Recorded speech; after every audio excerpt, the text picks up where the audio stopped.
السلام عليكم خوتي. المغرب يحصل على أسلحة إسقاط النظام الإيراني، وجلالة الملك محمد السادس تعلن التدخل عسكريا ضد إيران، وخارجية المغربية تدين الهجمات الإيرانية على الخليج وعلى الدول الشقيقة. المغرب يدين تلك الهجمات الإيرانية ضد الإمارات والدول العربية الشقيقة، وبزاف ديال المستشارين إماراتيين ومن دول الخليج الشقيقة خرجوا كيعترفوا بأن المغرب هو دولة عزيزة، وأن جميع الدول العربية تخلت عليهم ما عدا المغرب اللي كيبقى ديما شامخ وما كيتخلاش على خوتو. المهم خوتي، جبنا لهم فيديوهات نشوفوها خوتي، فيديوهات ليتس جو. السلام عليكم ورحمة الله وبركاته. صبحكم الله بالخير والنور والسرور. من المؤمنين رجال صدقوا ما عاهدوا الله عليه فمنهم من قضى نحبه ومنهم من ينتظر وما بدلوا تبديلا. صدق الله العظيم. رحمة الله على أبونا زايد رحمة الأبرار، رحمة الله على الملك الحسن الثاني طيب الله ثراه.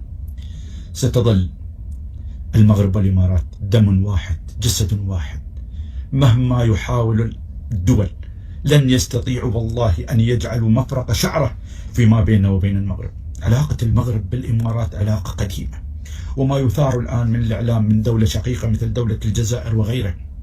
نعم، نكرر ونقول بما تقول به حكومتنا: ندعم سيادة المغرب، ندعم المملكة المغربية الشريفة، ندعم سيادتها كاملة على الصحراء المغربية. نعم، المغرب لها نظرة وبعد سياسي قديم، ولأنها والله عندها حسن النية وعندها الطيبة فهي محفوظة ومحمية من رب العالمين إلى يوم القيامة إن شاء الله. لم ترى الحقد لأي دولة في حياتها مع عظمتها كالمملكة المغربية. ما أن شم ووصلت الأخبار وكانت لم تكن توصل فيها السوشيال ميديا، ولكن المغرب كانت متقدمة ولا زالت إلى اليوم. عرفت أن دولة الإمارات تريد أن تلم الشمل في تلك الإمارات الدول لتكون إمارة واحدة. في شهر أبريل يعني في 1971 بشهر أبريل، قبل حتى تأسيس دولة الإمارات المعروف 2/12/1971، قبلها 8 أشهر، دعوة رسمية من الملك رحمة الله عليه وطيب الله ثراه الحسن الثاني إلى أخيه رحمة الله على أبونا الشيخ زايد، عن طريق سفير المغرب في بغداد، بدعوة كريمة يدعوه إلى المغرب. ماذا قال أبونا زايد رحمة الله عليه؟ قال: كم من أخ بعيد أنفع من قريب. كلمات، وهو حكيم العرب. نعم، لأنه وجد أيضا حكيم العرب أنه يريد الدعم عندما تخلت عنه بعض الدول في الدعم ليؤسس ويكون دولة الإمارات. وصل في زيارة رسمية، أعجب أبونا زايد رحمة الله عليه بالمغرب، حضارة المغرب وعظمة المغرب وأسلوب الملك. والملك من هو؟ الله أكبر، خليفة محمد الخامس.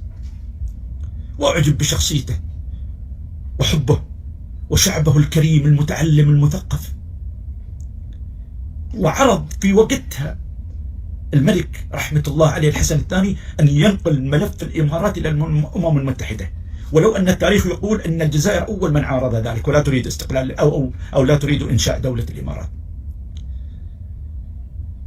نقل الملف وأرسل أكثر من 8000 من بواسل المغرب، والمغرب باسلة بأهلها وشبابها ورجالها، من الجيش المغربي والشرطة إلى الإمارات لحماية الحدود والوقوف. ولم يكن الشيخ زايد رحمة الله عليه يثق في شعب أكثر ما يثق من الشعب الجيش المغربي الباسل. وهل هناك أخلص من هذا الشعب وهم كرماء؟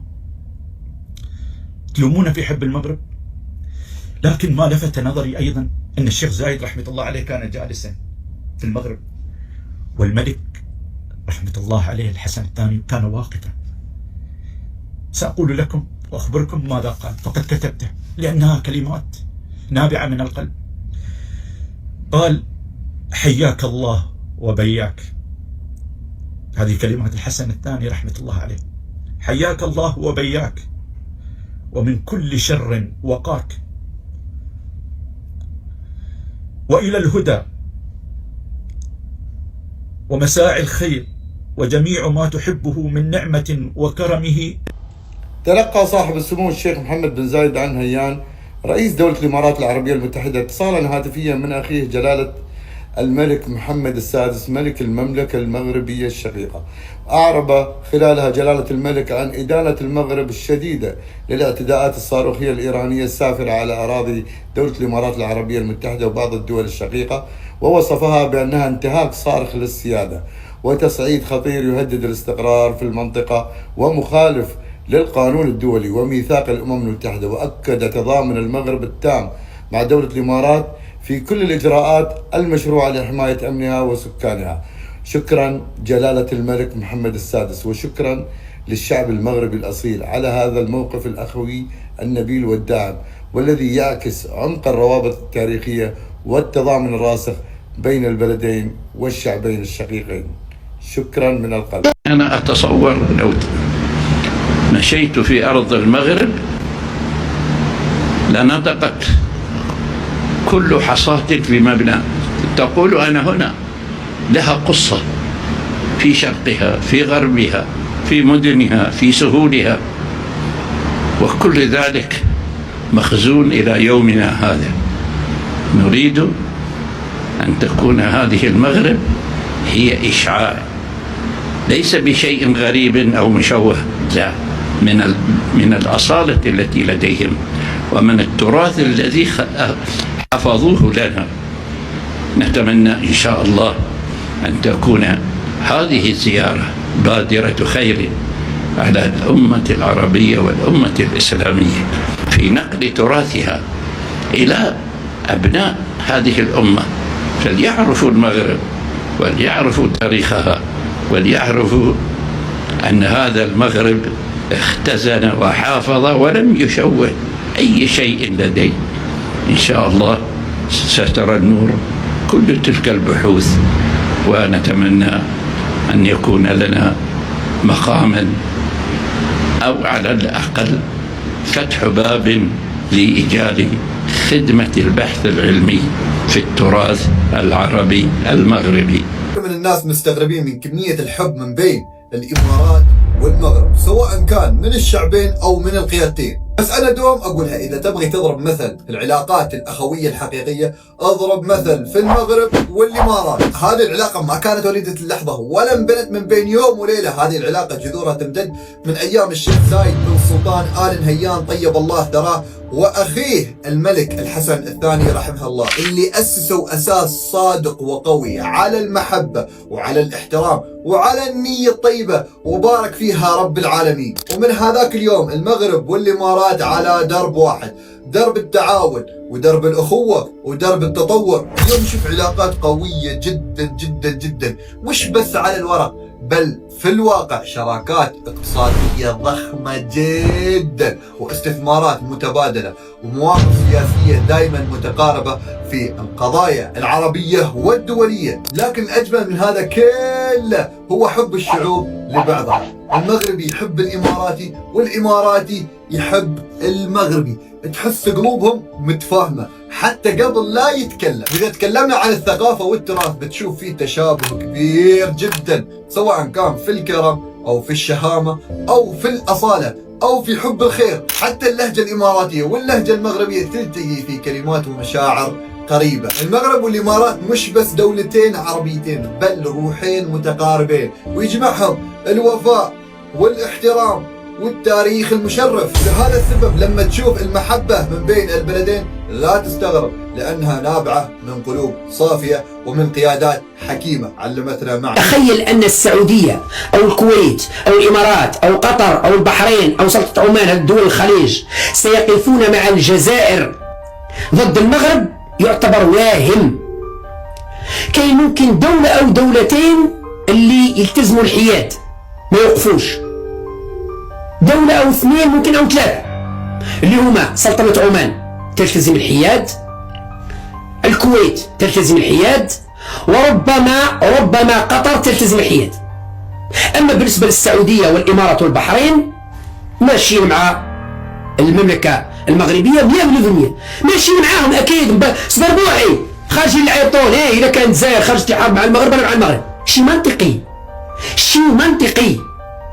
لكن لماذا تسريب هذا الخبر في هذه الظروف بالذات؟ ألا يعتبر ثورة مضادة؟ الوضع الخطير الذي تمر به البلاد لا يحتاج إلى وسطاء، حوار ترعاه الدولة، يترأس رئيس الجمهورية. نعم، الجزائر تمر بأزمة، الجزائر تمر بأزمة سياسية واقتصادية واجتماعية وأخلاقية وكلش. ما لم يتفطن الرئيس تبون شخصيا ويترأس. والمهم وصلنا في الاخر الحلقه اخوتي، كملنا جميع دول الخليج العربيه واقفه مع المغرب والمغرب واقف معاهم، وكاملين عجبهم الحال من المغرب. من المغرب اذان الهجومات الايرانيه على دول الخليج، ومنها الامارات ومنها السعوديه، وديما كنبقاو خوت، والله يخلينا ديما خوت. والنظام الجزائري راه ما بغاش يحشم، كيدير فتنه ما بين الدول العربيه، عندهم دباب الكتروني كيديروا صفحات باسماء ديال دول اخرى وكيبداو يدابزون بعضياتهم، كيدخلوا كيقول لك انت كدير لنا الفتنه، كيلصقوها فيك انت، هما راهم كيديروا فتنه ما بين الدول. سبحان الله، الجزائر مكروهه من عند الدول كامله، سبحان الله، والله كلشي مابقاش كيحملهم. علاش؟ ماشي حنا كنهضروا على النظام ديالهم، النظام الدباب الالكتروني ديالهم ولا مكروه، نظام مكروه بتاتا من عند كلشي مني انا وجبد. وحنا دائما مع الدوله المغربيه ومع الملك ديالنا، اللي دارتها المغرب هي اللي كاينه، اللي دار الملك حنا معاه. يديروا ايران المغرب يعلن تدخل عسكري ضد ايران، الملك جلاله الملك حتى حنا غنعلنوا التدخل العسكري. اللي دار الملك حنا معاه، اللي دار المغرب حنا معاه، وحنا ديما مع المغرب فقط خوتي. تشاو.